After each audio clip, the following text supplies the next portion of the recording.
Como está a sua vida de oração?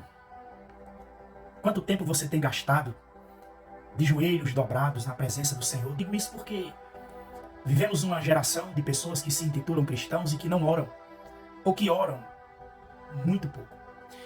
Você já percebeu ou escreveu para você ler a palavra orar ao contrário? Escreve aí para você ver. A palavra orar ao contrário está escrito assim: raro. Raro. Tem uma passagem lá em 1 Samuel, no capítulo de número 12, versículo 19 e 24, que me convenceu de que não orar é um pecado. Diz assim, olha: todo o povo disse a Samuel: roga pelos teus servos ao Senhor teu Deus, para que não venhamos a morrer. Porque a todos os nossos pecados temos acrescentado este mal de pedirmos para nós um rei. Versículo 20. Então disse Samuel ao povo: não temais, vós tendes cometido todo este mal. Porém não vos desvieis de seguir ao Senhor, mas servi-o com todo o vosso coração. Versículo 21. E não vos desvieis, pois seguireis as vaidades que nada aproveitam, nem tampouco vos livrarão, porque vaidades são. Versículo 22 diz assim: pois o Senhor, por causa do seu grande nome, não desamparará o seu povo, porque aprove ao Senhor fazer-vos o seu povo. Verso 23 diz assim: e quanto a mim, olha só, longe de mim que eu peque contra o Senhor, deixando de orar por vós. Antes vos ensinarei o caminho bom e direito. Olha só como Samuel diz: longe de mim de cometer o pecado de não orar. Aí no verso 24 ele diz assim: então somente temei ao Senhor e servi-o fielmente com todo o vosso coração, porque vede quão grandiosas coisas vos fez. Meus amados, a oração, ela tanto pode evitar muitos sofrimentos, como ela pode nos proporcionar grandes alegrias. É por isso que o diabo, ele é alérgico à oração.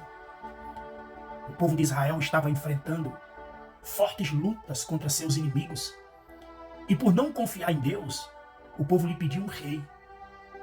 No entanto, embora Saul já reinando, a pressão ainda persistia e o medo imperava no meio do povo. Tomados por grandes temores, os israelitas imploraram que o profeta Samuel orasse a favor deles. Em resposta ao clamor do povo, Samuel aproveita para exortá-los a seguir o Senhor, para poder evitar mais juízo.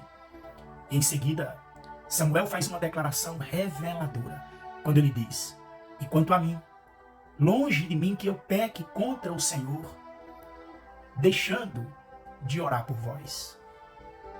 Por que a negligência na oração é um pecado? Há várias razões, e eu vou lhe falar algumas delas.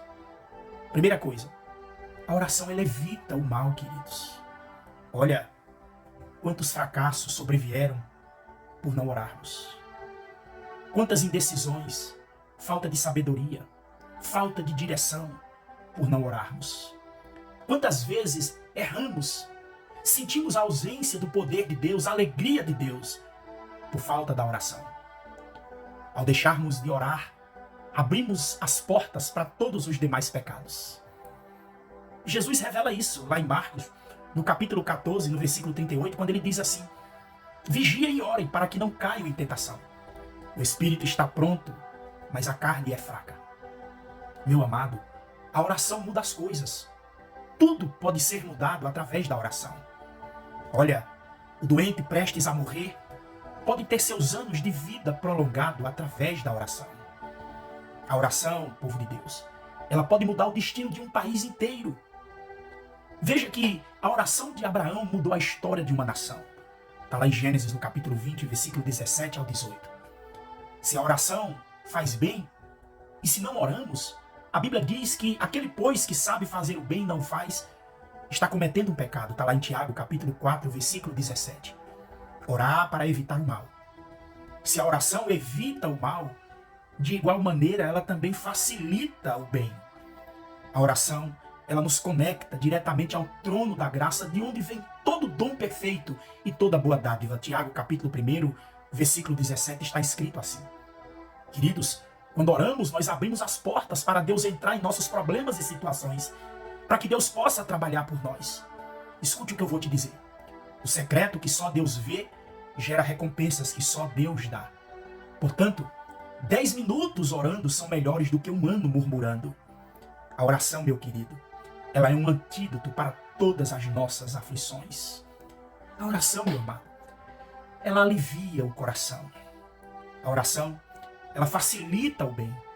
E mais, a oração, ela agrada a Deus. Medita lá na oração do Pai Nosso.